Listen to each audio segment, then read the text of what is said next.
And hello, everyone. Up the audio on that one. Welcome to the Weekly Dig. It is Sunday night. It is time for the Weekly Dig.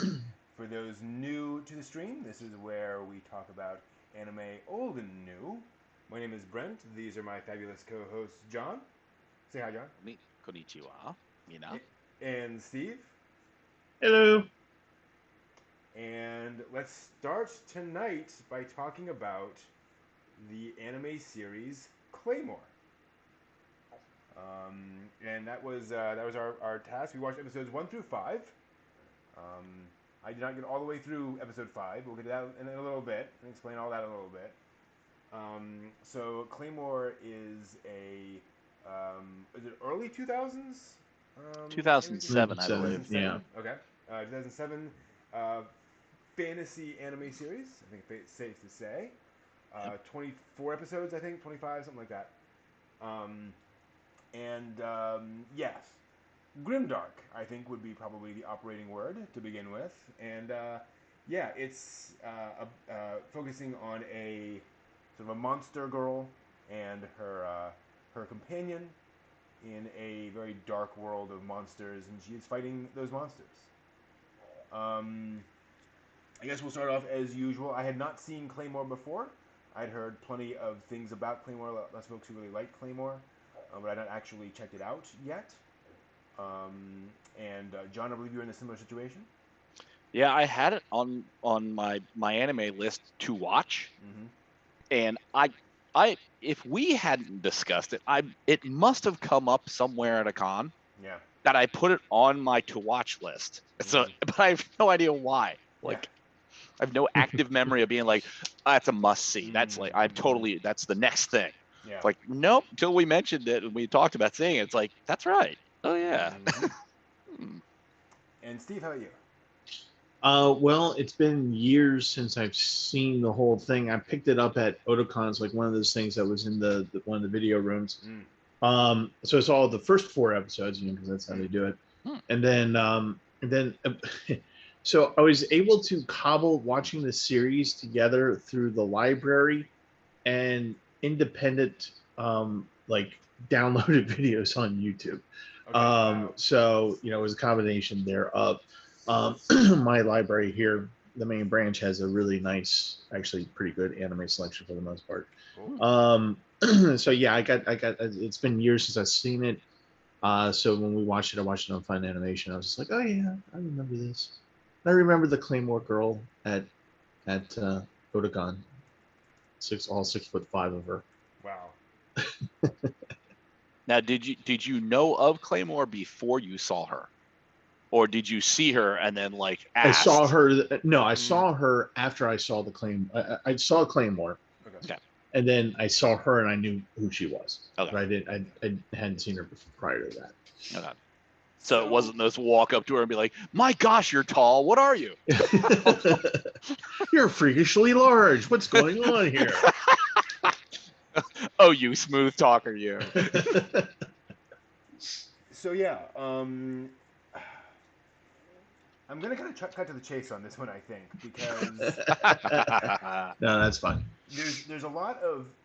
Here's the thing. I watched Claymore and I was like, okay, I don't dislike this. I'm not falling in love with it. I'm not like blown away by any even piece of it, but that's fine. And this is clearly like not aimed directly at me, and it's fine. And full disclosure, halfway through episode 5, a thing happened that was kind of a trigger for me, and I was like, no, I'm done. I'm out.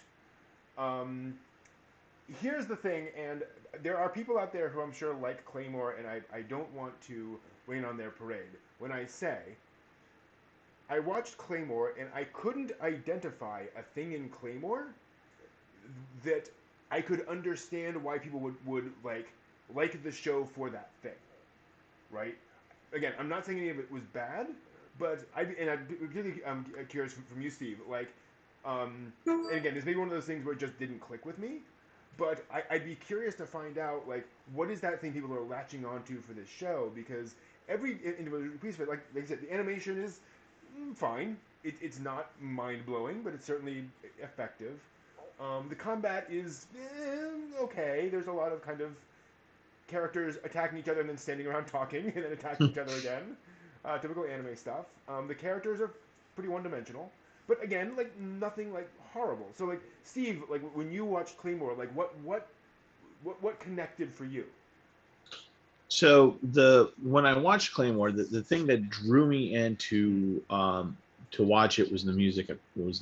Oh, interesting. Okay. The music fit very well, I thought, with what was going on in the anime.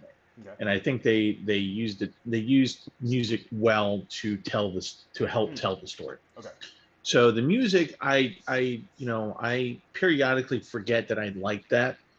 And so like for example, the thought came back to my head, excuse me, that I should probably find the soundtrack for this because I do enjoy it.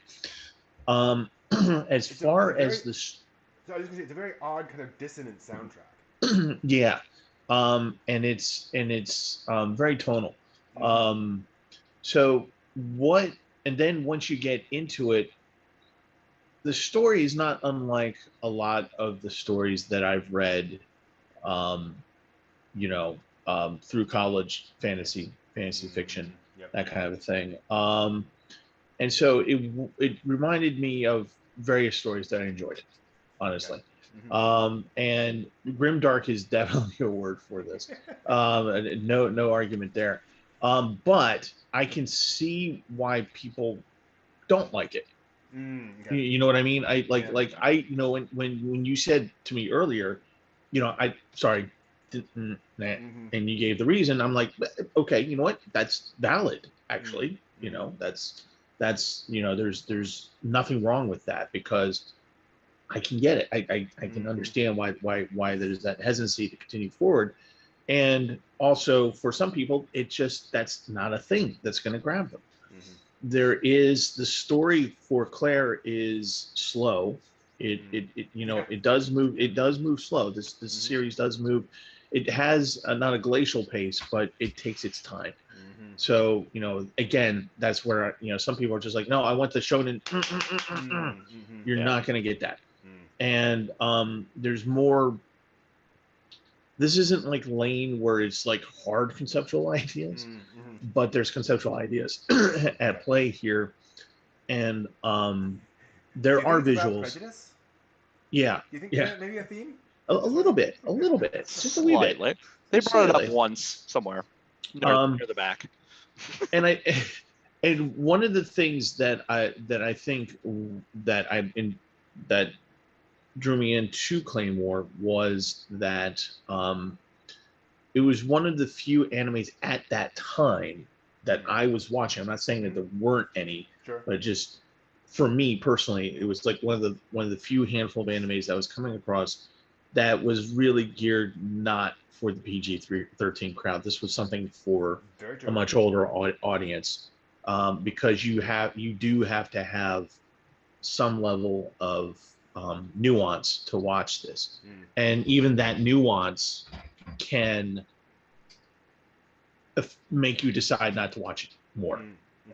Like in your case, with what happened in midway through episode 5, which for me, it's supposed to be distressing and it's supposed to be awful, and it really truly is. And but that's also kind of what happens in other stories that I've read, like Ender's Game. Ender's Game, that whole the battle school crap. Right. I mean, that's just like I mean, to be clear, I mean, and it's kind of it's a full disclosure. A child gets physically abused on camera. And for me, like, that is the thing that just is, again, sort of a trigger for me. But then also, for me, is one of those things where if the series had established other things, I could have handled that moment. If anyone's seen Bacano, there's a scene partway through Bacano that is of a similar tone. Yes. But the way it's handled, I was like, okay, I don't want to watch a whole episode of this, but I get it, I'm fine, moved on. For me, it's one of those things where, because I wasn't getting anything out of the rest of the show, there wasn't anything pulling me along. So no, and again, like I said before, if somebody watches this and said, "Dude, I didn't like this," Yeah. got it. I get it. I get it. Totally valid. Totally valid. And again, I say that to say if somebody else sees that and is like, but I like these other things, I totally get that too. Yeah. You know, things working or not working for different people. I get it. Well, and kind of to that point, I will say that Claymore is a anime where you're gonna like it or you're not. There is no middle ground on this one, to me, and I've always felt that way. So I guess that's part of the reason why I get it when people say they don't. But yeah. Well, see now, Steve, I am that middle ground. Oh, okay. Because I totally agree, Brent. What happens in episode 5 is just, it doesn't endear the show to me. And it but it also, but it also doesn't, like, it's not a hard switch. So it's not like, nope, just done. Yep. And I think I was warned about Elfenlied. Yeah, that's tough. Yeah. That is a hard no for me. Yeah. But I literally had to like grit my teeth after that, and then finished watching it out. So this, it's like, okay, I don't enjoy that. The show, it's mildly interesting. In 2007, maybe that would have been the mindset to be like, this is an amazing epic. It's this interesting thing going on. It's like, now it's like I've seen so much fantasy kind of stuff and with all kinds of similar kind of things going on that I've enjoyed so much more and I followed so much more. It more than we've talked about sort of grimness, it makes me think more of Berserk. And like I've watched a tiny bit of Berserk because I don't typically, I'm kind of not watching many dark kind of things. I'm watching much more like Aran-san or My Dress Up Darling. It's like those are not nearly so catastrophically terrible. They're hideously cute, yes, but not catastrophically terrible. So I'm not that middle ground. I'm curious to know, like Brent, you and I had talked about, I'm curious to know who the organization is. I'm curious to know who Claire is with. How many Claymores are there? I'm curious to know. Am I hot damn burning to know? So I'm like, I'm thirsting on this. I cannot get more. No, not particularly. It's one of those where I've watched 5. I've got I got my feet wet. Yeah. And when I get the opportunity as I go along, maybe I'll watch a little bit more, see how it, see after episode 5, does it develop in any kind of thing that really suddenly hooks me in, or meh. So I'm right square in that middle ground. I'm not in love. I'm not in hate. I'm just, it's just a thing. Yeah. Something from 2007 that's a nice kind of a retro kickback, and it's like, okay. And I wonder if, thinking back to 2007, one of the elements of Claymore is that it's not, I'm going to say, sort of obviously Japanese, right? I can see this appealing to the American audience.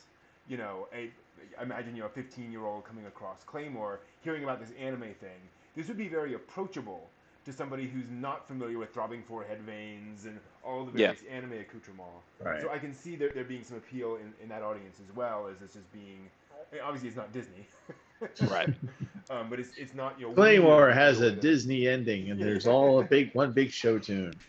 Well, I mean, if we're talking Beyblade or Pokemon or any of these others, it doesn't have bright primary colors going on. It's like, if you said, okay, this is shonen, and somebody said, well, I don't know what that is, and they said, well, Dragon Ball Shonen, and they said, oh, well, okay, this is distinctly different than that. Yeah. Like, the muted kind of colors and stuff, it just visually is different than that. It's obviously the weight that it carries with it is, there's a lot less frenetic energy. So that, I could see that being the absolute, like, hey, this is great. This is going to work well with an audience that's not like firmly set in Shonen Jump. Yeah. You know what I mean? This is going to work across a lot of different metrics that will, we can sell this broadly. And it's like, okay, I can see that. I can definitely see the accessibility of that. Yeah. It also feels Claymore has the advantage, and Steve, you can probably, answer this. Well, let me just ask. How is the sort of plot structure going through to the end? Like, does it give you a satisfying ending in the sense that, like, it feels complete? You get an ending. Okay, all right. Starting to shift me to that, not liking it, Steve. Go on now. You get an ending. You get your answers. Okay. The feeling is that there was going to be more. Okay. I'm not saying it doesn't end on a cliffhanger or anything like that. Yeah. But it just feels like, okay, we have established the mythos of Claymore, and here's the world that we're going to explore. It's like Mugen Train. Okay, we have established this thing, Mugen, and then we're gonna, and it just never flew off the ground. And the reason may be just for what you're saying. Maybe it was a flash in the pan at the time, and then they just kind of realized, oh, we can still get mileage out of Dragon Ball, and we can, that kind of thing. Yeah. But like you get an idea of what the organization is. You get an idea of what they are. You get an idea of the awfulness of things. And it's the reason why I say Grimdark is a really good descriptor for this is because this is the tone all the way through. Okay. This is it's not happy. It's not it's not going to be, the only happy character is her little dog's body boy, is making her meals that she doesn't eat. Yeah, Rocky, Rocky. And there's things that happen there. Okay. Which are, you're gonna be like, okay. It just for people who are just not kind of into that kind of vein. So yeah, I mean, it does end. It has an ending where you're like, okay, cool. The things that we need to have resolved are resolved, and oh, hey, there's a possibility that we might explore this world further. Gotcha. Like, for example, talking about the school, the training grounds, and things like that. You get answers, John. You get answers to those questions, Okay. but it's not so much of a visual answer a lot of the time. It's a descriptor from other people and with flashbacks kind of thing. So that was kind of one of the things where it's just like you get the feeling that like another direction it would have gone in is, hey, someone's joining up, a girl's joining up, and we'll go into detail of that. Although I'm sure that would be your favorite thing, Brent. Yeah. Because it's just I mean, that's the tone of it. I mean, it's just grim, it's adult, it's grim, and it's a world that you do not want to get isekai'd into. Yeah. And to be fair, this manga ended in 2014 at 27 volumes. Yeah. So in 26 episodes, I can see them saying, okay, we're going to give you an ending spot so that you can say, okay, I've reached a reasonably satisfying spot. If I want to get all the backstory, all the depth, I can go back to the manga. But this is sort of a reasonable stopping point. Yeah. So that's fair. That's actually good. Like I would not want them to either kill everyone off at the ending and then say, well, then the world exploded at the end. This is all a coma fantasy. Right. Snow globe. Exactly. And Casshern comes in and saves it. No, he doesn't. Oh, we'll get to Casshern. But then also it isn't like, and then we got to episode 26 and then we just stopped. Yeah. Yeah. So. But the fate of the world hangs in the... Exactly. No! And then you just see the one placard, we ran out of money. Yeah. Or you do what they do with His Inner Circumstances, where you just stop. Yeah. Yeah. It's like there's no wrap up. It's just here's where the characters are. End of the end. Okay. Tomorrow will come and it'll be just like it was yesterday. Oh, okay. Sure. And the comet hit the earth, so this all is rendered moot. And by the way, I have to say, I love His Inner Circumstances. Everyone, please watch that show. It is a shoujo series about just interwoven characters. There's no ending. Anyway, but yeah, that's the thing. Yeah, it's a good question actually. I don't know how much of the manga the anime adapts. I'm just skimming Wikipedia to see if there's an obvious. I never read the manga, so I Yeah, couldn't really. It adapts the first 11 volumes, so Okay. basically the first Excuse me. 2/5. Wow. So that's good to know. Yeah. It's like Akira. Oh wait, there's more than the movie? There's a lot Yeah. more. Wait a minute. Akira was just the prologue? Wait, what? Yeah. Oh, good if luck. only I'd known that 30 years ago. Wow. I probably could have read it by now. If you find it difficult to read Akira and find Akira, good luck with 27 volumes of Claymore. Oh, Yeah. at this point. But yeah, I mean, it's an interesting show because, to your point, Steve, I think it is one of those shows that flash in the pan is perhaps a little overstating the case, because it sounds dismissive. I don't mean to be dismissive, but Sure. it was very much a show that was big for a while and just kind of disappeared, which is kind of interesting. Yeah. But yeah, I like, and it's tough because, again, the characters are kind of there. At least in the first 5 episodes, like, there's not much character development of them there. I do really like the overall like color palette, as we were talking about before. Yeah. Yeah. The fact that it's muted, but it doesn't feel drab. It doesn't feel like they're intentionally making it feel like a grayscale world. That You don't feel like everyone's hunched over, just like, I hate the life. Oh god. Well, it's not, What are we having for dinner today? Rocks again. Yeah. Okay. Monty Python and the Holy Grail, Yeah. packing mud. Some lovely mud down here. Lovely filth down here. I think Exactly. some lovely filth down here. We're not similar to this commune. But yeah, no, it feels of a place. And I should also point out, to that point, I do really appreciate that it isn't everyone's covered in mud all the time and all that kind of stuff. It feels like a reasonably lived-in world. Yeah. Which is nice.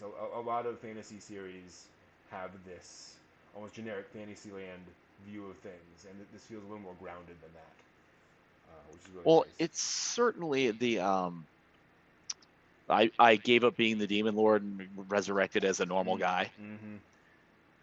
They go into a city like, oh, it's the royal capital of blah blah blah, and everything is sharp and clean and pointed, and the stones are dressed, and it's gorgeous, the cobblestones, and it's this. They actually gave it, like, the screenshot you have.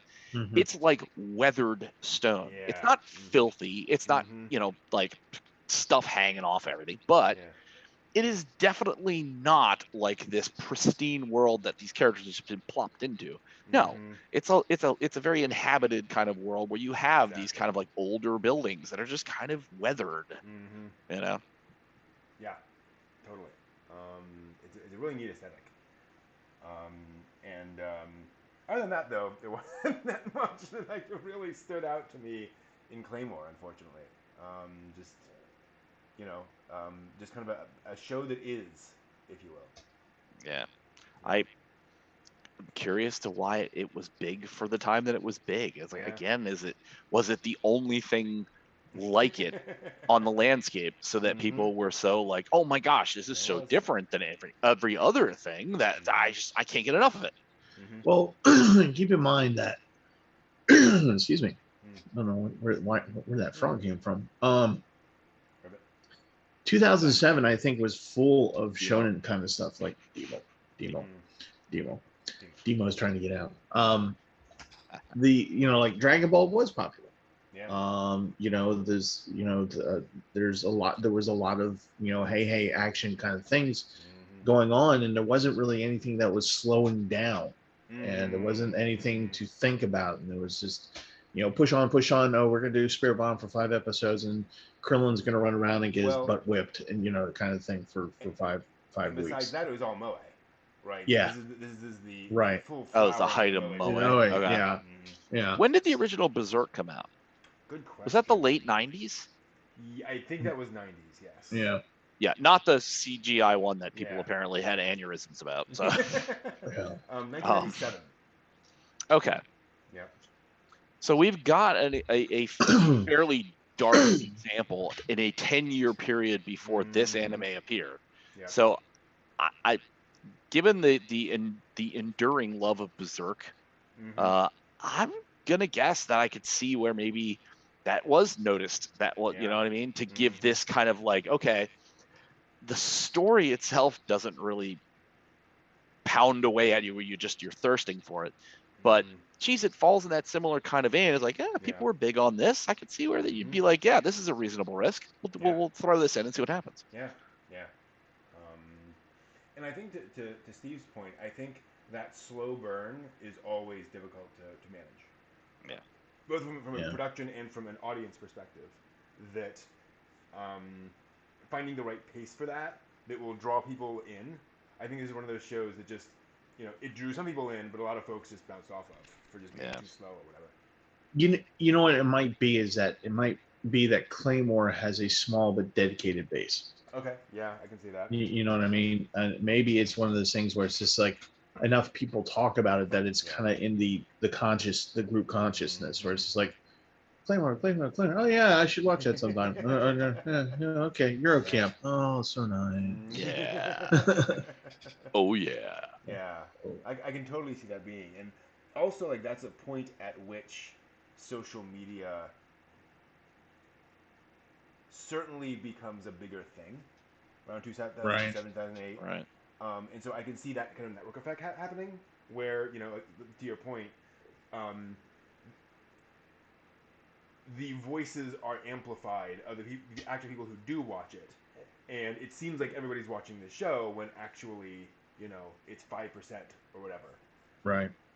Yeah, let me log onto MySpace and tell everybody, if you like Berserk, you're going to love Claymore. Be like, okay, well, I could that.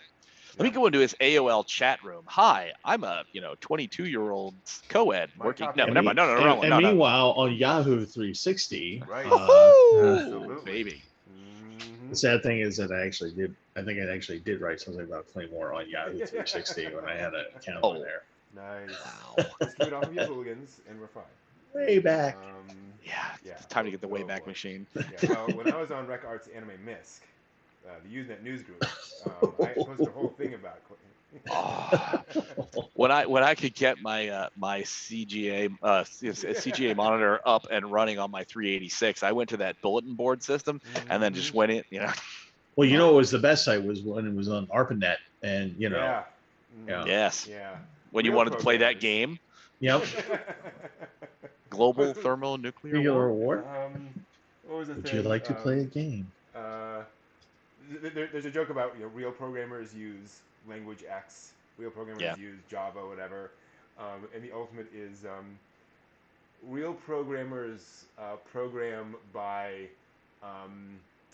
training butterflies to flap their wings and change the flow of chaos around the world, and program using pure chaos theory. And here I thought you were going to say Borland. All right. Butterflies chaos theory. Okay. Exactly. Actually, John in chat points out Gundam as a good I think really similarity to this, where back in the day there was that small dedicated Gundam fan base that was loving it and talking all about it, and that quite out of proportion to the regular anime fan base. So maybe we're just going to see the wave of Claymore suddenly crash, exactly, and then it's going to be like Gundam, where it's going to be all Claymore everywhere forever the rest of the time. Oh god, 1,000 titles, 1,000 titles of Claymore. I don't know if I can. No. We'll see. Claire takes a holiday to the beach. Oh, that's just like War in the Pocket. Claire decides to go fishing. Oh, this is just like Gundam 0080, whatever, or 88, whatever it is. Sure. Yeah. Oh wow. One for one. Every single Gundam spinoff is a Claymore spinoff of something like, kill us all now. Cool. All right. Well, we will stop it there, and we're gonna take a quick break. 5 episodes, 30 minutes. Yeah. I think that's like the best ratio we've had. Yeah. In fairness, like there's a lot of the story in here is kind of spoilery. Where if you're gonna watch the show, I really don't want you to know the relationship between these characters, all that kind of stuff. Like there is a lot there. But well, I mean, and in like all fairness, Mhm. even not spoiling things, Yeah. there are like less than a handful of absolute sort of critical points that make up these first 5 episodes. True.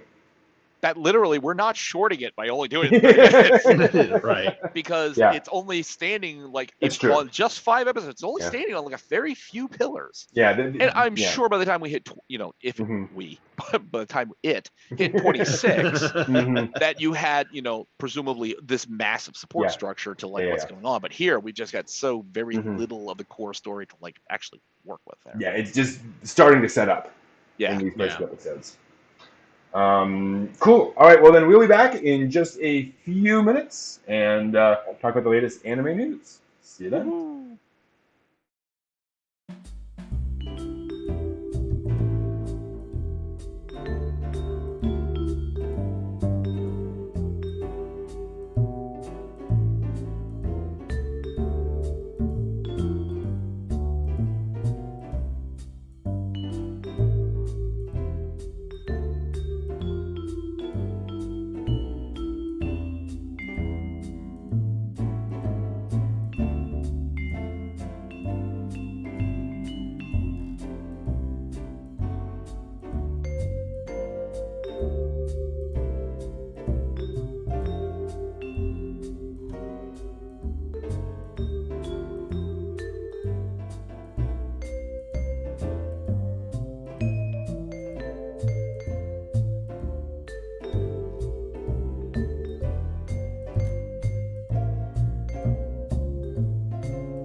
Okay, you guys are very faint.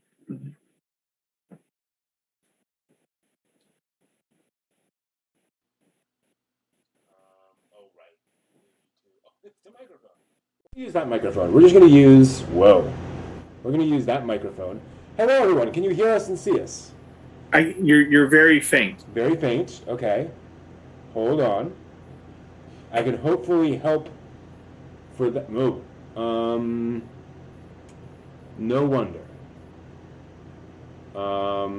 Okay. That Okay, there you are. There. Oh. Okay. Folks in Chatland, how are we hearing?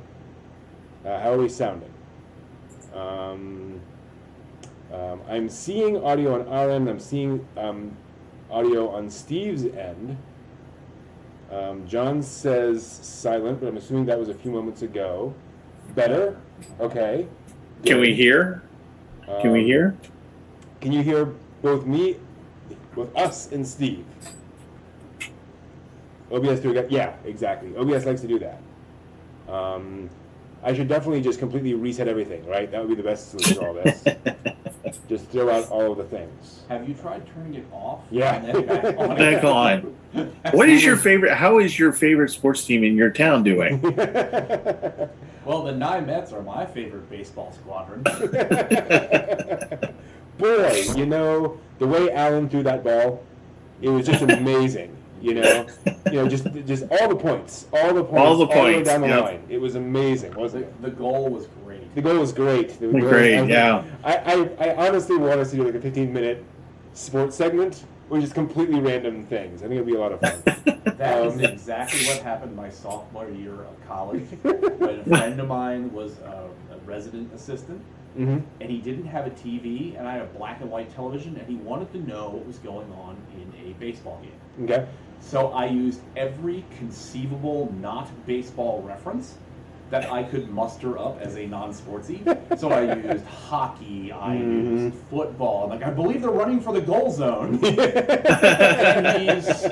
I think it's a 3-point conversion. And he was like, shut up, talk to me about the game. I'm like, I'm describing you how all the goals are going to happen. I'm sure it's bound to get in the net. Like, what are you talking about? It's just cricket. Exactly. Sticky wicket. I walked. It was comedy. My dad and my dad's dad once sat down and watched an entire cricket game, all the way through, to say, we've got to be able to figure this out. Oh, God. By the end of it, they knew no more than when they started watching the game. Just nothing made any sense for the entire thing. No offense, cricketers, but just... that is an opaque sport to everyone outside of your countries. It is just a thing. Yeah, we need 3-day test matches that start on a Friday on like BBC 2, and they run to freaking Sunday afternoon where it's like, oh God, what the hell's happening? Some British comedy show, cricket team versus cricket team, day 62. Right. Pretty much. So let's talk a little bit about our weeks, how our weeks have been, what our experiences have been recently. I'm going to move the camera a little bit, so hopefully we get a little bit more of everyone. Maybe not. That's a little close. We'll make it now work. we can see through time. Exactly. Hi. Hey. So, John, how's your week been? What anime have you been watching? All your stuff. Still keeping up with keeping up. Mm-hmm. So Aren's on Love After World Domination. Mm-hmm. I gave up being a demon lord to become an average citizen, whatever. Mm-hmm. And then obviously Claymore. Mm-hmm. Other than that, it was just my biggest complaint for the week was the weather. The Wednesday that was 90 some odd degrees here in Roanoke with a humidity index reading of 107. Wow. Oof. So it was punishingly hot. So I probably could have watched more anime, at least in Wednesday, Thursday, except for the fact that I didn't want any of the electronics like heating up the house extra. So Fair. yeah, that was the week, and then obviously it got cooler for the weekend, and a good opportunity for friends to visit and to hang out and to do stuff. Right? I know you have. For victims to be kidnapped. I mean, for friends to visit. Oh I no! know what you're talking about. For the big free candy man. More friends into the house. Steve, how about you? Well, I'm a Genshin addict, and so I just I got to Inazuma finally, and killed the Hydra Tiamat and all that stuff, and not killed, but drove it away. And so I've been just like hardcore grinding, trying to figure out Inazuma, and just it's beautiful. And then I'm looking at the clock, and it's like 5 a.m. and I got to be up in like 3 hours and go to work and sell booze. And so that was a big part of my week. I did watch. Let's see here, Gravitation for the next week's episode on my channel, and it's been a little while since I watched that, and it was and the first time I watched it was closer to when it actually released, within 4 years of release, and then I've seen it like a couple times since then. And so it's been a long time, and I watched it, and I was just like, oh yeah, kind of like like this nostalgic vibe to it. And then I was like at the end of it, because I just kind of breezed through it just so I can get the flavor of it again. And by the end of it, I was like, wow, yeah, that was fun. A nice trip down nostalgia lane. It did not age well. Oh, okay. It did not age well, but it was funny, and still watching it and laughing at the parts you laugh at. It's for those who don't know, it's a yaoi romance anime that I accidentally stumbled upon because in 2004, I saw a really bad anime called DNA Squared. Oh yeah. And it had a really great intro theme song called Blurry Eyes by Lark and Cell. You might have heard of them. And so that got me down to the J-pop rabbit hole, and then I was like looking for anime at that time, about like the record industry in Japan, and the list that I found actually put Gravitation there, and that's what I thought I was going to watch. And watching it, and in the first episode, it's very clear by about midway through, this might not be about the record industry. That's probably just a thing that's happening in the background, because I'm looking at all the kamikaze kisses these guys are doing, and I'm just like, oh, I'm really confused. Finally read the back of the the thing. It was back in 2004. YAOI. I should know what that is. How's it say? Did it on the Google thing, Yahweh. And I was like, oh, I know what that is. Oh, got it. All right. I mean, I bought it.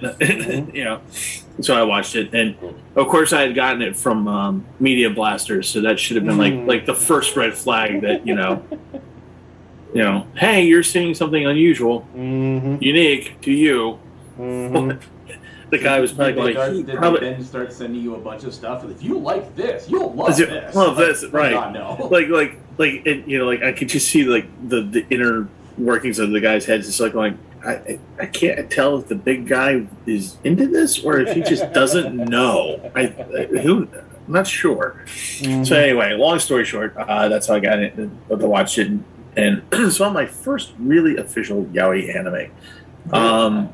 It's a fun little ride, but anyway, saw that. Oh gosh, what was it? It was I actually turned on Hermesia, the Melancholy, and I started to watch it, and I got about 10 minutes in, and I had already been Genshin during that day, and so when I woke up, we were at episode 3 or 4, and I was just like, oh, we're going to have to try this again. So that was my anime watching this week. Cool. Well, if you're watching Haruhi, are you prepared to learn the dance? I am.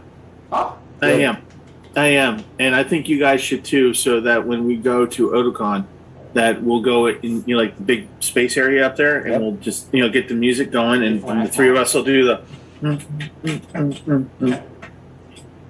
And then watch all the rest of the anime convention goers going, oh God, avert your eyes. Just avert your eyes. That anime is so old. I mean, It's not Oh wrong, my but- God. true. Mhm. Look at the boomers dancing. I'm not a boomer! I'm not a boomer, and stop walking so quickly. Put a sweater on. Aren't you cold? Everything's too loud. Oh God, I am a boomer. There it is. So this week, I actually consumed some manga and anime. I read 4 volumes of The Coffee Shop in a Different World Station, Oh. a manga not available over here, so I definitely found it available somewhere. I think we talked about it before. Guy reincarnates. I talked about it to you, I think. Yes. Man reincarnates in another world while he's on a train trip. And he's on a train trip with his wife. He's a young man. And he is now in another world, and his wife is now a 12-year-old cat girl. Yep. With no memory of their time together. She just remembers that, he's her husband. And they're married. That's all. But she's now cute cat girl. Yep. Oh my. And so he, of course, does what you would normally do and opens a cafe in the other world. Basically gets hired at the train station they're at to just work at the train station. It's the end of the line, very quiet station.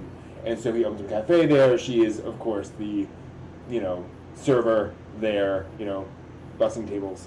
And it turns into basically an mostly episodic story of various folks coming in and enjoying their stuff. Food Wars-esque in the sense of being very food-oriented, but not nearly as overjoyed, shall we say, in the experience of eating food, but very much that, Does it focus on, like, repeated characters, like repeated customers, where it's like, oh, it's you. Do you Yes. want some edamame, or would you like a coffee latte? There are recurring characters as the story goes on. Okay. Pretty much, I would say most of the characters that you get introduced in the first, 4 or 5 chapters come back and are Okay. recurring characters. Okay. There are obviously some one-offs here and there where they come in and out.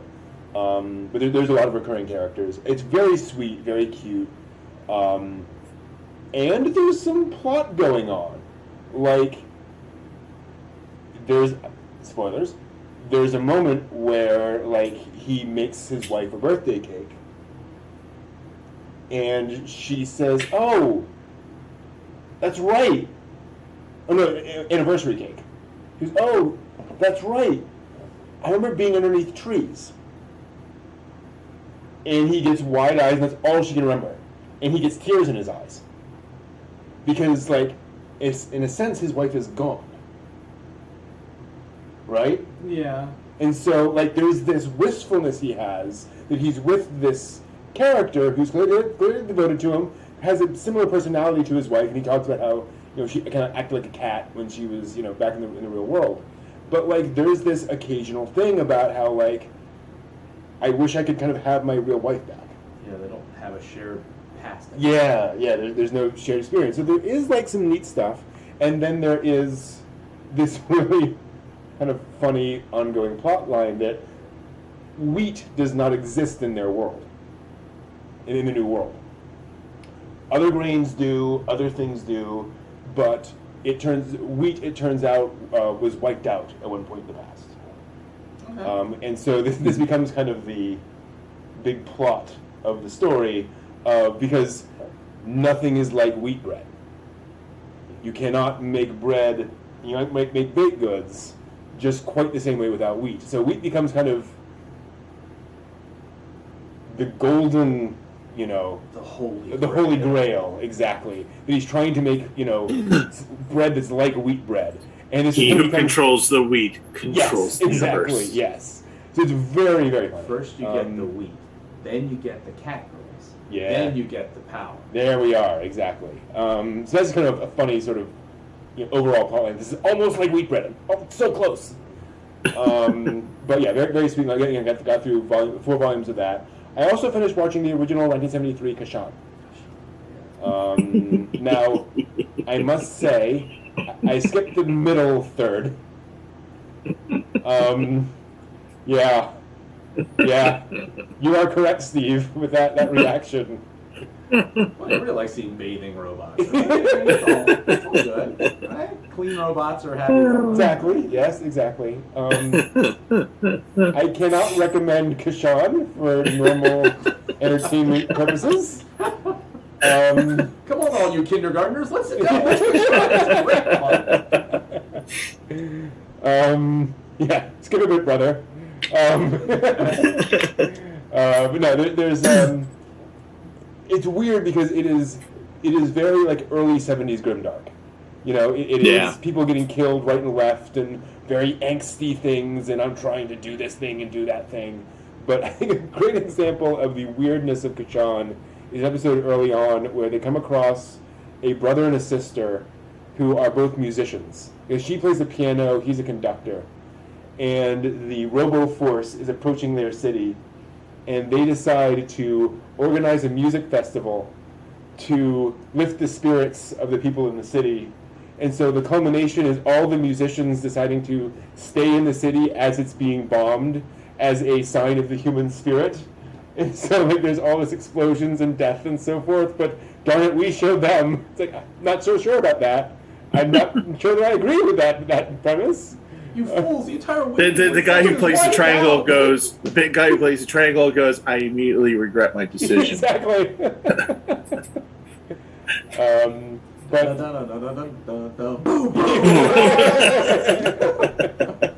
those are great effects. No, it just wiped out the entire story. This is a war of idiots. So yeah, very and just kind of standard 70s goofiness, you know, over the top silliness. And the ending, again, I'm not going to like spoil the actual events of the ending, but kind of a really weird ending. Very much tonally not what I would expect, given the story building up to it. So just be aware of that. Again, it's not like it didn't feel, I wasn't like shaking my fist at the screen. I was just like, why that? Like, why'd you go in that direction? That just seemed weird. Yeah, I'm glad I finished it. I don't plan to go back and analyze it in detail and watch a lot of it again. But there is an OVA from I think the 80s, like a movie from the 90s, and then Kashurin Sins. So I think I'm going to at some point go back and check those out and get a feel for that and become the Kashurin expert, apparently. Now, from what you had shown us, and it's very time-specific style, clothing, and all of it. As it progressed, did the character modeling settle down into like something a little less super cheesy 70s? Nope. It stayed the entire. Okay. Yep. I was hoping maybe over like the run to be like, no, let's tweak this, make it like a little sharper, a little darker, a little meaner, a little tougher. Nope. It's exactly like that all the way through. I will say the writing gets a little more nuanced as the shows go on. So the story, the episodic things, the stuff that folks are dealing with are a little more carefully written. So you can compare like Yamato would have episodes where it's like, okay, this is fine, but it's very much kind of didactic, right? Compared to like right. This is more, they kind of shifted from Yamato to Gundam, if you will, as the show went on. Nothing as Yamato is of its time. Yeah.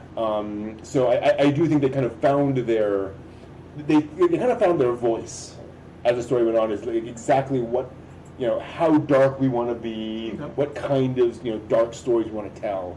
That felt a little more consistent later on. Well, and that's the same kind of process that happened with Mono.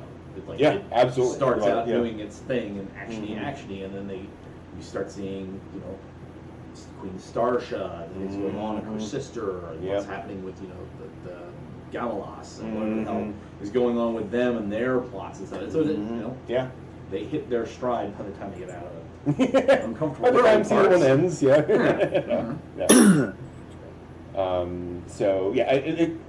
here's the thing. To your point, if you are curious about Kashan, watch the first like 2 or 3 episodes. That is pretty much what you'll get from the rest of the series. Like, it is very much tonally that. Again, it sort of smooths out the rough edges as things goes on, but that's how you know if it's for you or not. But yeah, that was Kashan, and it was. Y'all hear that?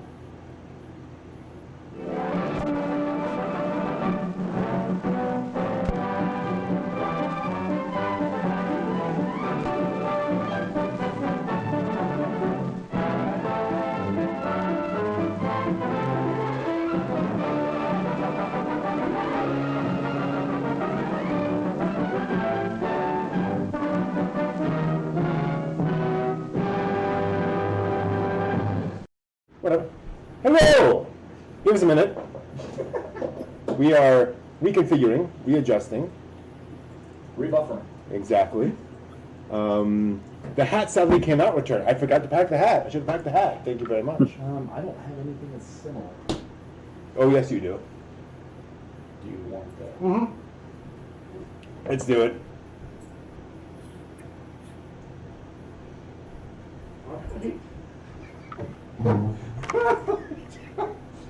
Oh boy. There it is. Oh my.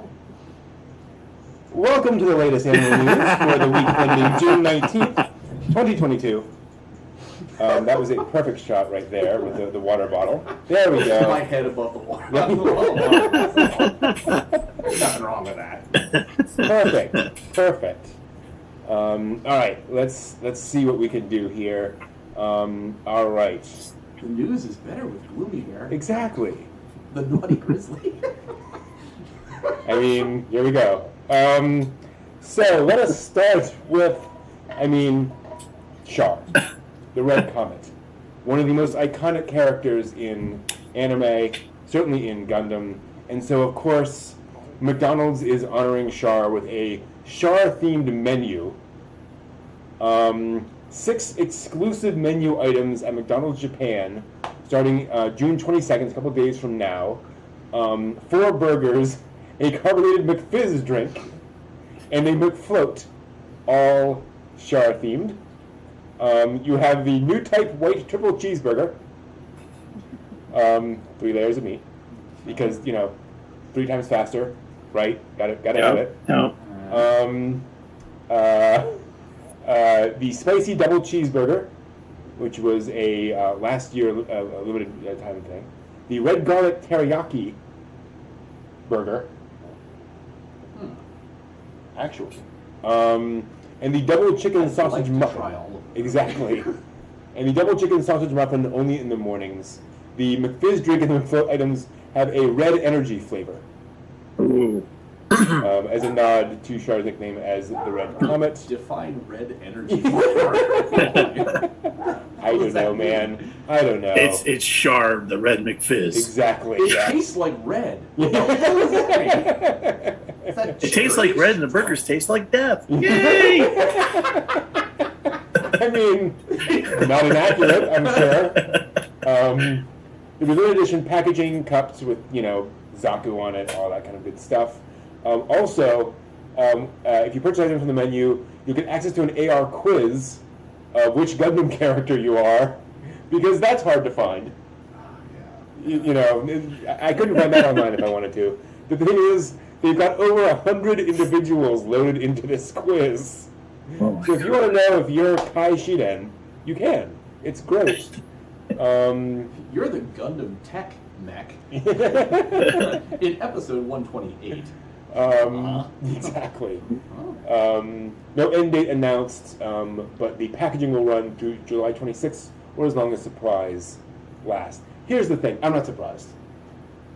Right? Yeah. Like Gundam theme thing, fine. To see Char hold them. Hey! Oh, are you shilling this hard? How much money is McDonald's paying you people? Mm-hmm. Yep. Oh, boy. I would love to know where the money flows on that one. Like, the McDonald's cannot license Char. Bandai must have reached out, and they're paying for McDonald's menu. Gundam's so big, I could see Bandai sitting back and being like, okay, hi, we're KFC, we want to do something with, Char's fried chicken legs. No. Hi, we're Burger King. We want to do something with him as a Whopper. No. And then McDonald's shows up. They're like, yeah, sure, we'll do that. We'll have cross promotion. That's fine with us. Yeah. Long John Silver's missed the boat on that one. It's true. Absolutely. We want to do Char's magic treasure chest. No. So you have the Red Lobsters. Right? Red Lobster. Yeah, you could do that. Char's Red Zaku. Yeah. I just had a vision of like Char as a bull with like lobster claws. I would just like to see with the Red Lobster with a bib. Claw crackers and a bib. It's Char's Red Lobster. Hi. Like, oh, Lord. You can eat it 3 times faster than your normal lobster. Oh, no, it's choking. Well, the last thing I was going to say is What? they tried to run that, but then somebody who's deep into character development with Gundam came forward and said, Char has a seafood allergy. Ah, yes. Oh, darn it. Darn it. Moving on from old anime to new anime. This year in Kyoto, a portion of the city will be recreating Yoshiwara in Toei Kyoto Studio Park. So literally they are going to recreate a chunk of Demon Slayer, it's the entertainment district, in Kyoto. Damn. Yeah. There'll be a photo spot, obviously, and exclusive goods available, surprisingly enough. Limited edition, get your lottery tickets now. The Arashiyama line will also have brand new faceplates, each with the character's faces from the visual. So you can imagine a train coming at you with a Demon Slayer character's face on it, just coming barreling right at you. It'll be fun. There's going to be so many tourists on trains. Just get the picture. Ah! Apparently the Mugen train money has gone to things. Yes, exactly. Apparently. They're also going to hand out hand fans with the characters on them, not only for tourists but also geisha. So they're going to like find the various geisha walking around and like say, here, walk around with Demon Slayer fans, like literally the physical fans. So you can see Demon Slayer stuff. I don't know. It's very odd. Now, is that something geisha are allowed to do? Why not? I thought they were like very specifically they could only like go from their boarding house to like the spot that they had to do the job, and they couldn't be seen. Okay. Yeah. That's all been. They're not slaves anymore. I just got to say it that way.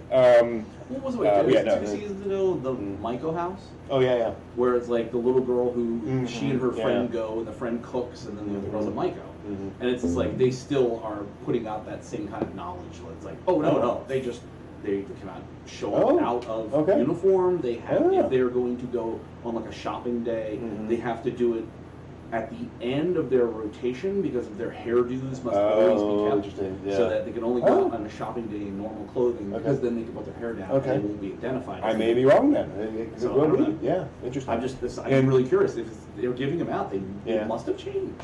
Either that or like they made arrangements with the various people to say, here you go, right, Hi, we would like to hire some irrigation to hold these. We'd like to hire a geisha to hold Demon Slayer fans. Excuse me? No. What do you mean is? No, hold them. We would like them to grip them tightly and to make sure that they are shown around town with them. What are you asking exactly? What I want to know is where are their union reps? Exactly, yes. So that is a thing that's going to happen. Obviously no photos that I can find or anything. That's what I'm curious about. Like how far are they going? That would look pretty cool. Now you said a district. Yeah. So, I mean, gosh, how the hell are they building stuff onto? I'm assuming they're redressing, basically. Yeah. I doubt they'd blow money. Be like, okay, let's just resurface this entire area. Like, tear down that place. Tear down that place. Look, we're taking it all down. We're making Geisha Land. Come on, let's go. Let's. Excuse me. What? Well, it makes me wonder about. You can now, mind you, the logistics of it are still horrible. Mm-hmm. But if you've ever seen them resurfacing a building, like power washing a building, Mm-hmm. and they'll put Yeah. scaffolding up, and there'll be Yeah, a yeah. scrim, Mm-hmm. and particularly in Europe, the ones I've seen, the scrim will be the perfect picture of that thing. Mm-hmm. So if it's like, oh, it's this 500-year-old castle, and Yeah. they're redoing this, Mhm. it's a picture that is like the perfect picture of that Mhm. on the scrim. So that if Yep. you're a tourist and you're 1,000 feet away from it, it's like, Mhm. oh, look, Yeah. and it looks about right. Yeah. And Yeah. it's like, you could resurface an entire place by doing that. Wouldn't Just surprise me scrim at all. it and be like, oh yeah, Yeah. here's the district. Now let's roll those up. Yep. Get rid of them. Mm-hmm. Yeah. I can imagine it. Money. Oh, who makes the Yeah, road yeah. go down? Demon Slayer made some money. I don't know if you all heard. Yeah, a couple bucks. Speaking of kind of physical areas, the World Cosplay Summit announced this past week. It's going to hold an event for Ghibli cosplay to select Ghibli anime cosplay inside the Ghibli Park on August 7th. Oh, wow. So imagine having a Ghibli cosplay outfit and being able to wear that outfit, right? Like in an environment that looks exactly like the anime. Imagine being Howl at the castle. Yeah. 10 groups of cosplayers can walk down the runway while cosplaying these characters from Studio Ghibli anime. We'll be on a special stage of the Galaxy platform of Oasis 21. So that is pretty darn cool. As a reminder, Ghibli Park does not really officially open until November 1st. So you're getting exclusive access to the park as well. World Cosplay Summit was last year, August 7th to 8th. So that's pretty awesome. Yeah, Adam Salinger show, but his no-face cosplay, I'm sure. If he could, he would. If he could, he would. Moving on to laid-back camp news. So the sequel anime film will be launching in Japan July 1st. They have set up a pop-up kitchen car, detailed with laid-back camp decals traveling through the country, selling, of course, exclusively branded drinks, while stopping off at various malls. It has this lovely brown and white laid-back camp sort of logo style. It looks like a Citroen. Nice. Yeah, very Volkswagen-y. Well, the blended pieces in the front, that's a Citroen. It's a what? That's a French. It's a Citroen. Oh, Citroen. Okay, yeah. What the heck? Is that the back of it? Yeah, that's the back of it. Wow. Which is interesting because it looks like the characters in It's strange. their high school days. But anyway, so it will go from Hokkaido down to Minobu Yamanashi, the setting of the Layback Camp series, from June 19th to July 18th. Stopping at various malls and such, and they'll be selling. Let's see here, what do we got?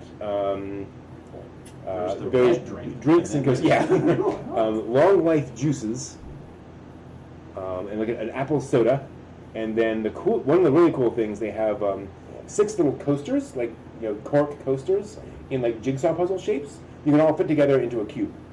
Oh, neat. That's a really cool idea. One. I know. I want them all. Damn it. So So when's that going to be in the DC, Baltimore, Roanoke area? Exactly. Fairfax is coming when? So yes, there is also a synopsis of the TV anime film. If you are curious, I am not going to reveal that. If you all want to stay spoiler free before that happens, everyone dies. On Mount Everest, next to Green Boots. It's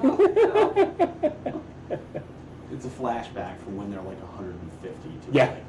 like, they're all gone now, but let's look back at their lives. Well, they are all grown up now. So. I know the little standee that I have on the dash go, she's like 18 or something like that. It's just kind of like, I know I should be happier about that, but they're just so fun as like tweeners doing this. Well, the Ween can drive, so Yeah, they're all high old school. enough. Oh, Yeah. high school, yeah. So not, but getting older reminds me I'm getting older. That's not fair. Damn it.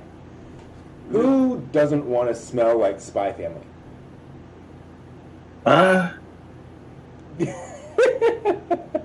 Yes. Yes, What? exactly. Exactly, yes, That was exactly. what I asked of Chanel Mhm. and all of the big parfumeries of Paris. Yes. Why can I not smell like Spy Family? Exactly. the ShowPro Mall online store in Japan has released a new line of flower scent diffusers that are themed around the three main characters of Spy Family.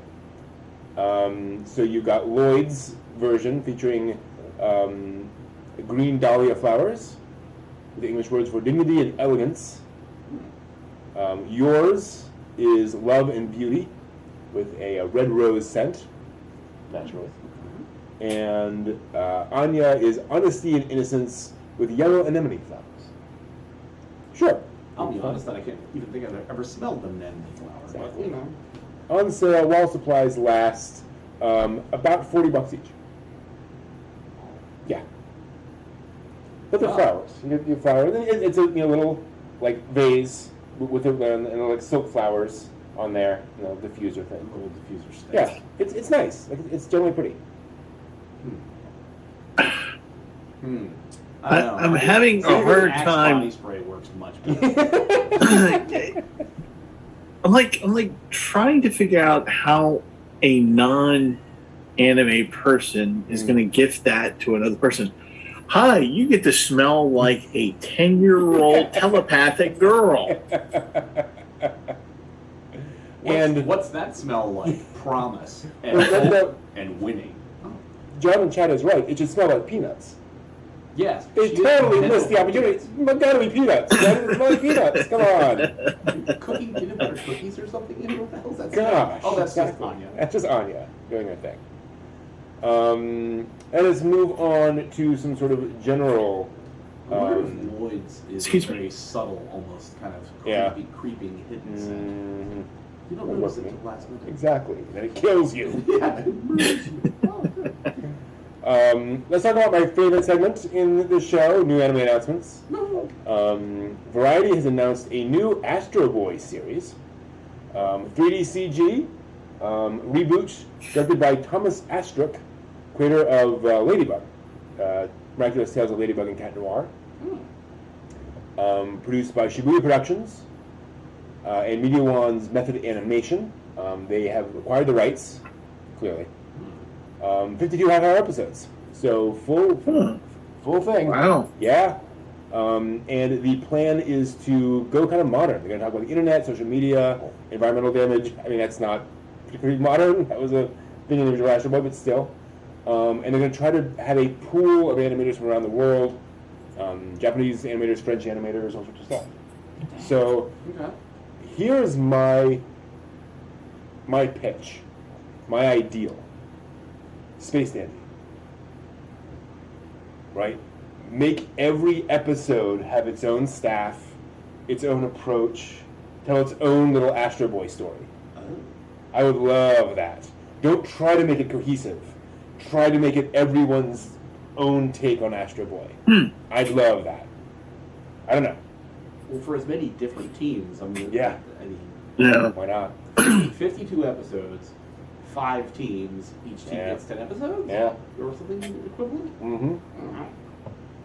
Interesting. Yeah. Who knows?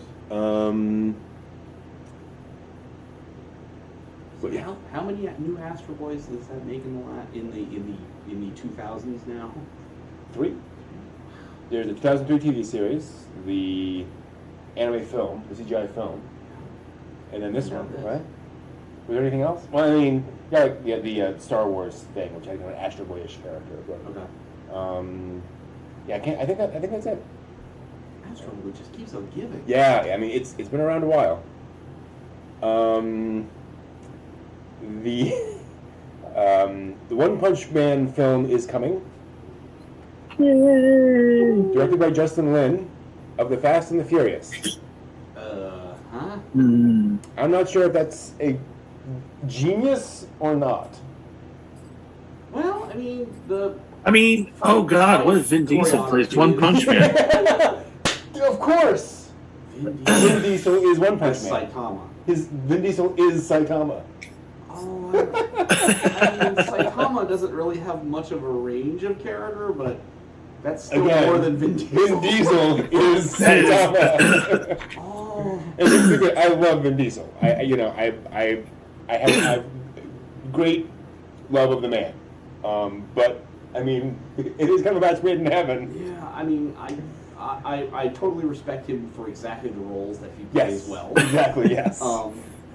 I would wonder what kind of range he'd be able to bring, because, again, Saitama has a different personality than anything Vin Diesel has ever presented.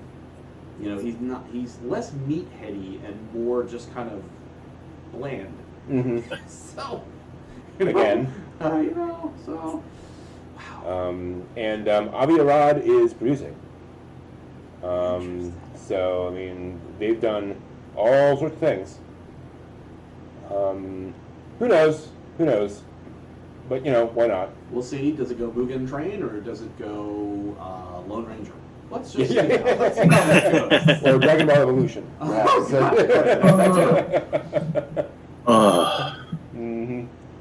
Live action goes to the shell? Now, here is the big, exciting news of the week. Trigun is back. There's going to be a new Trigun anime by the studio behind Beastars and Land of the Lustrous. Nice. Oh yes. Oh, nice. Yes. Visually, it better not disappoint the hell out of me. Oh, I have expectations from Land of the Lustrous and Beastars. Absolutely. I mean, I am so looking forward to this. They're going to simulcast it in, quote, more than 200 countries and territories around the world, end quote. So they know. We know everybody's waiting for it. Yep, exactly. And to be clear, Trigun was not a huge hit in Japan. Right. It was a much bigger hit internationally. So this is kind of we're making this for the world, really, not so much domestically. Well, we know it was Adult Swim, put it on repeatedly. So it just kept going and going. So you could run. I think that's how I got to liking Cowboy Bebop. It wasn't that I sat down and watched it contiguously and been like, from start to finish, it was great. No, I saw so many bits and pieces of it over time, like Inuyasha. I watched that. Right. Road Retention. Where I watched so many bits of it, and I got to loving it because I just kept seeing it. Yeah. It's like, okay, now I know where I'm going with Yes, there we go. So, yes, various folks involved in the production here. They created a Twitter account, 6 Million Bounty. Nice reference. Yes, it is coming back. To Captain Laser Eye's point in chat, the manga is quite different from the anime.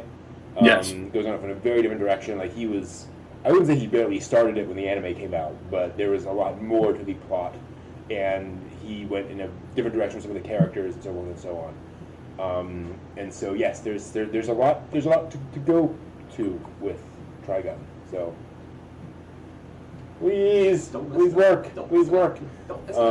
In fairness, I can't think of an anime studio I trust more than Studio Orange at this point. Yeah. They've just hit it out of the park every single time. Yeah. So. Don't choke.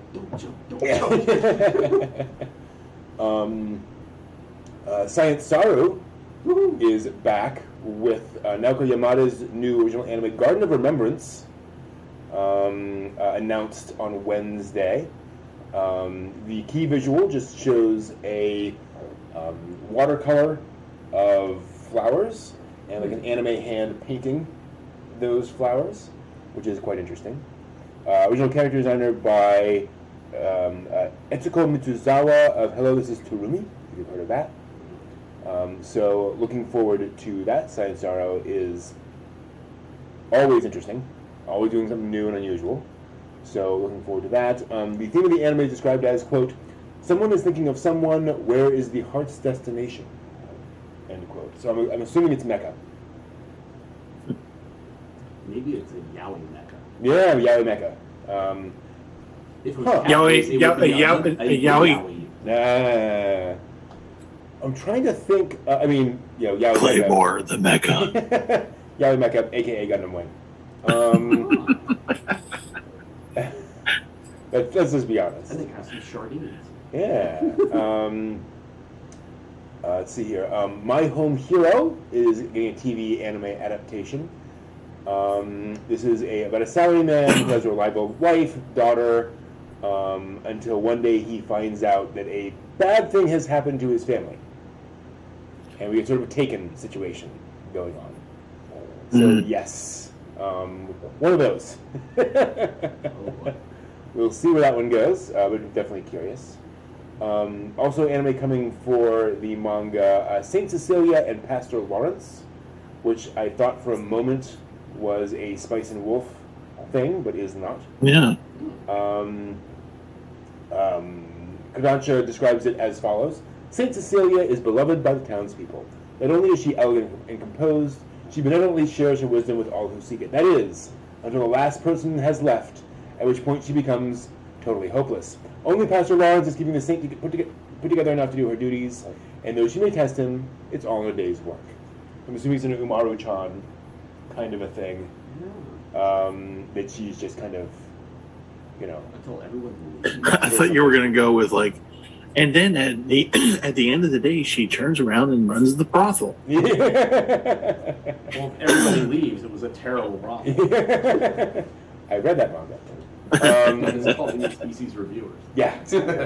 Yuko Yamada, Miss Kobayashi's Dragon Maid, is in charge of series composition. So hopefully we'll get something along those lines.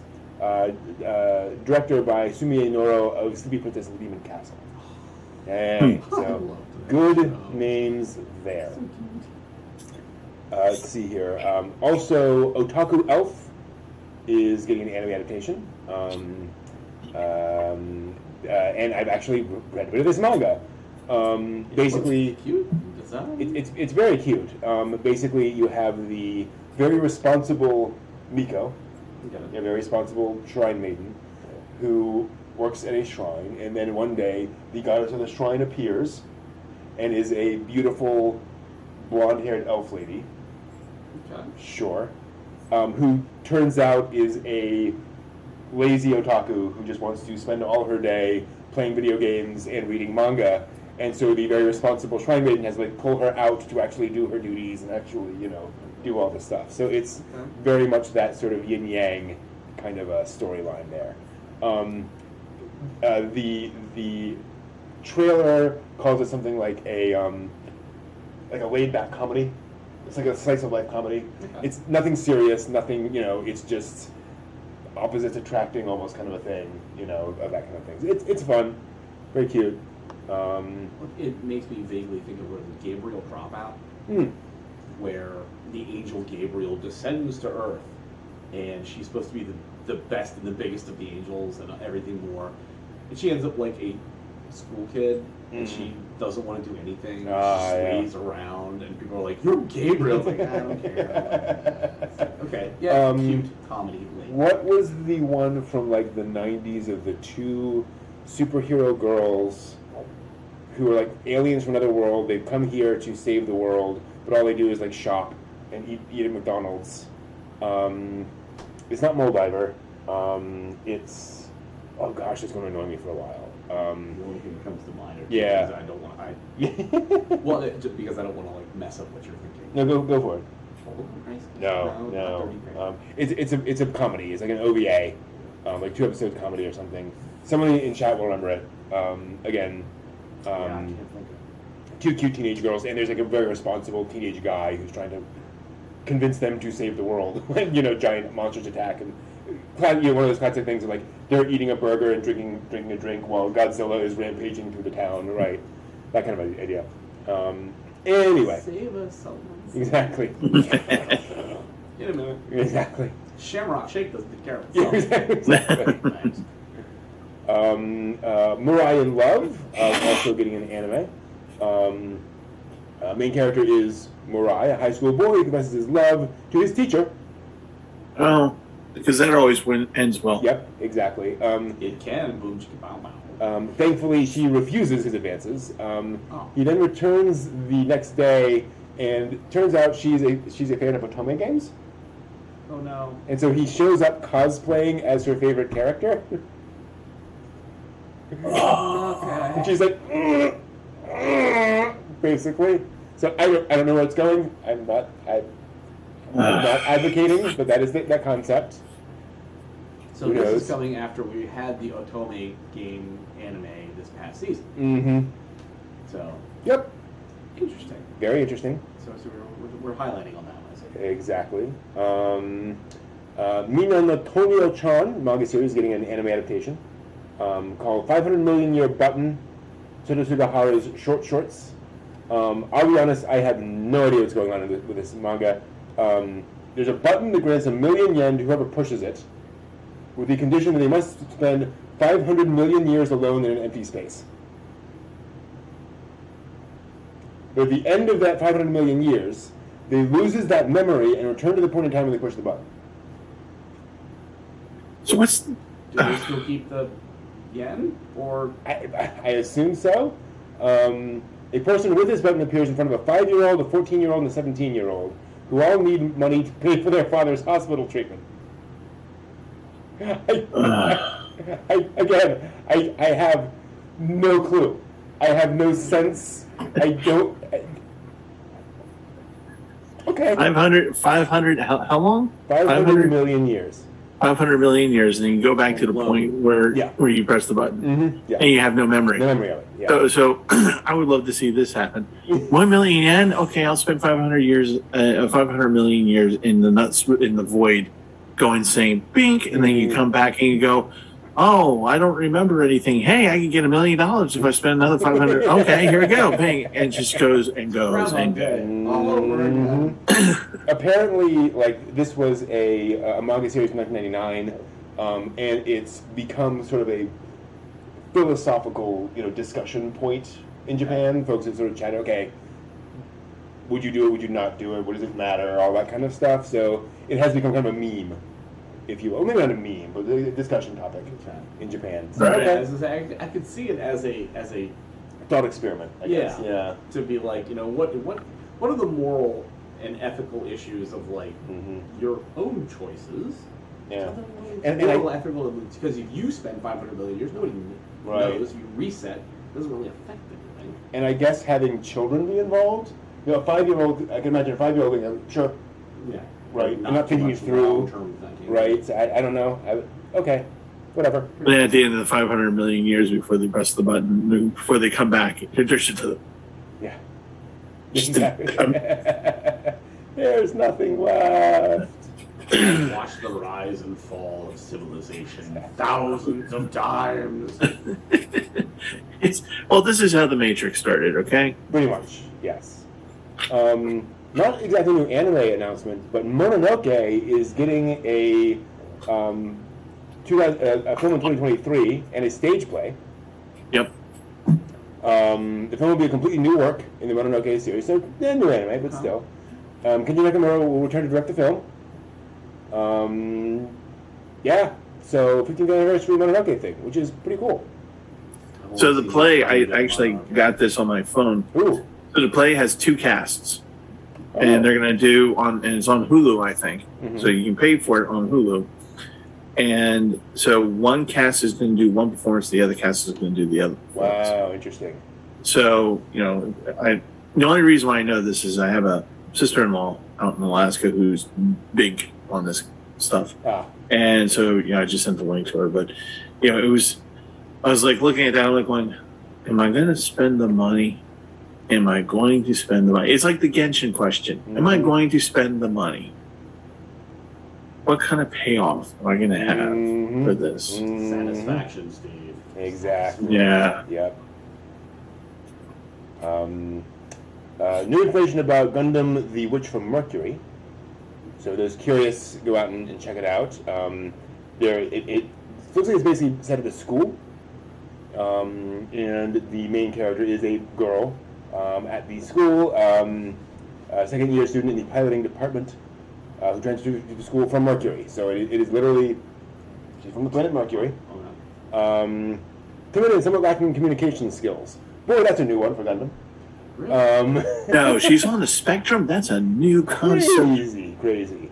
Well, she's cousins with some other more famous getting slapped people. Perhaps. Also some line art for the Becca, which looked pretty darn cool. And then various other characters involved in there. Looks pretty fun. Hiroshi Kobayashi of Kisniver and Spriggan. Oh. Yeah. will be directing the anime at Bandai Namco /Sunrise with the co-director Rio Ando, who did interviews with Monster Girls. Yes. Yes. Like, that is a tone I would love to see this take. Did you see Kisniver by any chance? Mm-hmm. Yeah? I watched it. I watched the whole thing from front to back, and I was just like, I didn't like it. Okay. I was like, All right, fair enough. Fair enough. On the show, I'm just like, I don't really. It reminded me of Darlie and the Franxx in some of the color schematics and like kind of the action movements of the characters in general, and just I couldn't get behind it. Okay. Sure. I mean, it was interesting conceptually, the idea of being like linked with other people's minds, and issues going on there. But I couldn't get behind it. So it's interesting that they're attached in this. It's like, okay, I wonder what you're bringing to that. Yeah. And I've not seen Spring On. Scriptwriter Ichiro Okuchi of Code Geass. Oh, wow. Oh. Princess Principal in Skate the Infinity. Okay. There's a mixture. Wow. Curious. Bunch of character designers, bunch of mecha designers, as usual. But very curious. This is, and I appreciate. And I think I saw the Crunchyroll announcement. No, it was a comic book review. Did a thing on this, and I appreciate that they pointed out that there have been female mecha pilot sort of main characters in Gundam in the past, but this is the first, female pilot central character all the way through thing. So like, right. 0080 has a female pilot. Gundam Build Fighters Try has a, one of the three is a girl. So, they've gone in this direction, but this is the first. The girl is the main character. So just to be clear. More focus on her and less on just her passing through the scene. Exactly, yes. The boys don't come in and take over, basically, from her. More information on the Gekiden no Kitaro exhibit coming up. This will be the first large-scale exhibit of Shigeru Mizuki's work. Which will be for Mizuki's 100th birthday celebration.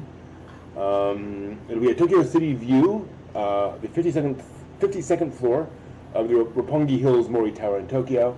There'll be bronze statues inspired by the yokai statues that line the Sakaminato street. The street. Windows adorned with lanterns bearing the names of various yokai. And we're talking a ton of lanterns. Yeah, no joke. Yokai illustrations will be displayed. There'll be an AR camera for a street museum sightseeing experience. Taking photos with 5 yokai that are hidden in the exhibit hall, which is pretty cool. And there'll be 5 chapters in the exhibition about the life of Mizuki, stuff along those lines. And of course, there will be stuff. Yokai-themed food, a dessert menu for various things. I want to go. I know. I do too. Looks very fun and whimsical, the stuff they've done with the stuff there. Yeah, Momozuki. Good stuff. Get ready to cry. 20th anniversary exhibit and concert for Nodam Cantabile. So there'll be an art exhibit and a music concert. October 28th for the concert. The research assistant on the manga, orchestral conductor Daisuke Mogi, will supervise the concert. The core members of the Nodam Orchestra, which performed for the series, will also be in the orchestra for this. Oh, wow. Yeah. So that is pretty darn cool. If you're interested in more of that stuff. Also, a Kaguya-sama Love is War exhibition in Tokyo this August. So, looking for some stuff in there, a bunch of art and stuff. Uh-oh, Steve's got a thing. Was that costumes, too? Yeah, looks like outfits, costumes from the live-action movie. Oh, wow, okay. Yeah. And then finally, GK has acquired the rights to EVA 3.0 1.01. Oh, wow. For theatrical release. Oh. So yeah, Oh. if you want to go see Shin Evangelion in theaters, Oh God. later this year. Oh, I don't know. Oh boy, I don't know. Can they put it on the IMAX? Oh my Oh. God. Just explode my mind. Oh my God. You just see that on the IMAX, all the Otaku are just like, Yeah, the theatrical, home video, and electronic sell-through rights. That's right, spent a time. oh. Then they'll do a home video release at a later date. So yeah. For the love of Ghibli, this is awesome. Yeah, I'm trying to imagine. Would you? Seriously, like, you know, would you do it? Would you see that movie again in theaters? Yeah. Okay. Yeah. Caveat. Mm. I would. Mm-hmm. But I don't want to see it in the small art theater within the larger theater, and that's all, old. Yeah. On a, 98 by, 86 screen. I want to see it. IMAX would be funky. Yeah. But I want to see it on the main movie theater screen. Yeah. Right. On there. And Yeah. Just be like, Yeah. have that 2001 Space Odyssey. Yeah. And here's the thing, I would not want to see that virginally, right? If I had, having seen it before, I will see it in theaters. If I had not seen it before, and they're like, "Want to see it in theaters?" I'm like, no, I don't know what's coming. I don't know what they're going to do to me. Okay. I I don't want them to melt my brain. Hi, But stranger know what's off going the on. street. Come and see this. Exactly. It's a laugh riot. Come on, you'll have Exactly. fun. And even knowing Eva, if you don't know what's going to happen in that movie, Yeah. who knows? Yeah. You know? Well, you That see, would It'd be like Clockwork Orange. Exactly. Eyes wide open, like, oh. Pretty much. but you see, John, I actually have a decent chance of that happening on the main screen at the Senator Theater because they do that. That's where I saw Paprika before lockdown on the big screen, like the really big main screen. Yep. Yeah, So I got if to they see do that at Belle the on Senator, little screen, it's like it was still cool, but yeah. But this would just be like you walk out and like the people who don't know Ava and watch this will probably just go, blood, little blood's coming out of your eyes and ears. They're like concussed almost, and you're just like you'll have to be the one telling it's okay, it's okay, it's Well, okay, here's the it'll be thing. fine. I mean, We'll get you some Twizzlers and Diet Coke. Come on, it's okay, it's okay. imagine seeing this, having not seen any Eva before. No context, no nothing, just some pilot kids on the screen. Okay. You'll be able to see the silhouettes of the heads just going. What? I don't. What? can you tell me what's going on in this film? I don't No. understand what's going on in this No, I film. cannot. No. My nephew said I needed to watch this, and I don't get it. Neither does anyone. I It's can't okay. even see Legally Blonde. What is this? I thought this was Pixar. I don't. What? This Come is- on, kids. Yeah. It's a cartoon. It's Frozen. Is that part? No, it's not. No, it's not. Oh yeah, that would be I can't wait for the I can't wait for the Karens to complain about this movie and its impact on the children they brought in to watch it. Oh How dear. many kids do you have? I have 3. So which impact got you the most? Oh. The second impact or the third impact? Oh, you horrible monster! That film was terrible. Oh shit. Oh yes. Did you like the, scenes with Naked Ray? I mean, was that good for you? Anyway. So much will have to be explained to little Johnny afterwards. In therapy. It was time for that meme where the kid is with his mom or something. He goes, "What's that over there?" And you see the movie screen with Eva playing, and it's like anime. Oh no, Johnny! No, don't ruin your life. Oh God! Exactly. Avert your eyes! Avert your eyes! So yeah, that is the news. So I have a question. What did we learn on the show tonight, friend? Beautiful. Jeez, Steve. Beautiful, as usual. I learned that we can do the weekly do on the road. Yeah. It all worked surprisingly well, tech issues notwithstanding. We made it work. It happened. Backgrounds notwithstanding. Oh, also.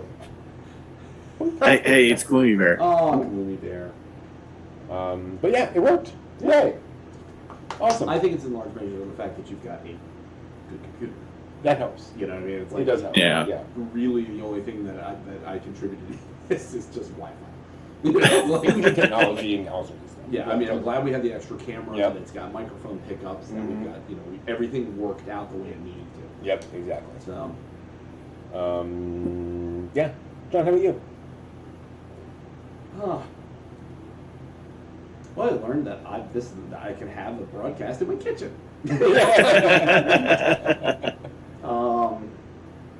I just learned that there's, again, so much anime that's coming new Yeah. that Yes. I can't wait for our next watch party. Mm-hmm. That, Mhm. gosh, cosplay of Ghibli in the Ghibli park. Wow. So open the damn country. I want in. I want to see this thing. Yeah, that's probably the thing that just blew my mind. Yeah. Just like that alone. To think that he embraced that, and the park's not, it's officially open until November. And it's like, this is Yeah. great because you're going to generate that kind of buzz to just draw people. And it's Yeah. like- and I want the Eurocamp truck. Yeah. I think I might actually want the Eurocamp truck. Like, I think I might actually want that. Me too. That is the camper? Drive around that as the camper? Ooh. With all my Eurocamp red drink, orange drink, and blue drink. How much red flavor. How much energy do you have today? Red. Okay. Hey, can we get a sardine sandwich at the McDonald's? You should. Yeah. You should. Steve, how about you? I don't learn anything. I just don't. It's like, again, the obsidian skull inside my skin here is just like unpenetrable with anything of useful knowledge. No. But what I did learn, I guess, if you want to call it that, I learned that I might have to rethink my idea of the Claymore pachinko parlor. Yeah, that may not be Depends on the shape of the pachinko machines. Just say. What's that? Depends on the shape of the pachinko machines. You know? Oh yeah. Claire-shaped I mean, I pachinko suppose I could have like the Claymore pachinko machines, Mhm. and have like one of the satellite McDonald's selling the char True. burgers, Mhm. right? Mhm. With Ava playing on a big screen at the back of the parlor. And the way with truck out front. Oh, yeah. Yes, with the truck out front, in case you need to get out, because, and the servers who will be attending the truck in the McDonald's will be, Ghibli characters coming up to you as you're playing Pachinko, Totoro. and Yep. I just don't see how this could just go wrong in the most horrific way possible. I completely agree. So would Yeah, that be before, Steve, the short bus with all the attorneys shows up to stop you, or after the short bus full of attorneys shows up to stop you? Well, that's when we invoke the Gundam Wing option, and we bring the guys down and do a max haul and all those guys in, and All you have to do is put a little image on the front saying, "No copyright infringement intended." Oh yeah, that's right. That's right. That's right. Fictional or real is Or fictional or real. I can invoke fair use. Mhm. There we go. Yeah, Fair it's use. pretty much I can invoke fair fair use. use. And we can have, actually, you know what? We'll do that. If that doesn't work, we'll bring out the Yoma. Okay. Yeah. Oh yes, there you go. Yeah, yeah, Just yeah. eat people's guts. Yeah. Yeah. I'll just say, props to Claymore cosplayers. Bigger props to Yoma cosplayers. Yeah. Yes. Just saying. Exactly. Yeah. Exactly.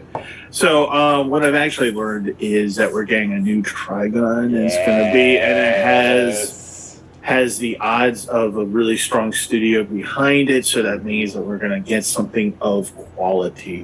That is the hope. Yeah. So that's really kind of cool. I would really love to go to the museum. That museum. For some reason, I can't say the word. His name. He is, whatever. Mizuki. Thank you. Sorry, my tongue just said no. We're not saying that. Mizuki. Museum. I wish you could travel. All of it could travel. And just go and watch it, or look at it and enjoy it. And I learned that I really wish that here in America, McDonald's could get away from Disney and do more anime. Agreed. And food related things, because you can do a lot. You can do really a lot, and it'd be kind of fun. And I'm kind of wondering if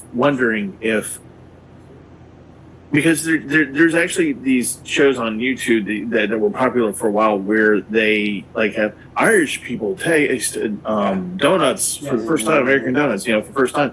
So I'm kind of wondering how I could score the menu and have it bring out broadly, because the banana thing that you got, John, and bring it in and just have and just eat it there, eat it here. That would be great. In front of the camera, in front of you all. The Cheeseburger is good. It tastes like death and red. See, that would be where if you have 2 million or more YouTube followers, I bet you could pay to have it curved directly to you. Yeah. This burger. I'll get working on that. It's mediocre. Here's the thing. Honestly, McDonald's, do this in 5 McDonald's in the United States. Right. It would swamp the crap out of those McDonald's. Social media would explode. It would be a major thing. Oh, yeah. Everyone would talk about it. And that way, you're not investing. You're not trying to do that in Peoria. You're doing those few places. Everyone shows up.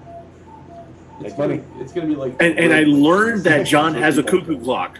Yes. And we learned I do. Oh, sorry. Yeah. I should turn that off tonight, or that'll scare the hell out of you. No. So good. But in all seriousness, I've learned that we actually have a lot to look forward to in anime. We do. There's actually always a lot of anime out there being made, but it seems like we got a good season coming up. Mm-hmm. Yep. There's a good season this season. Yeah. Yeah. A lot to look forward to. And finally, everyone. Demo.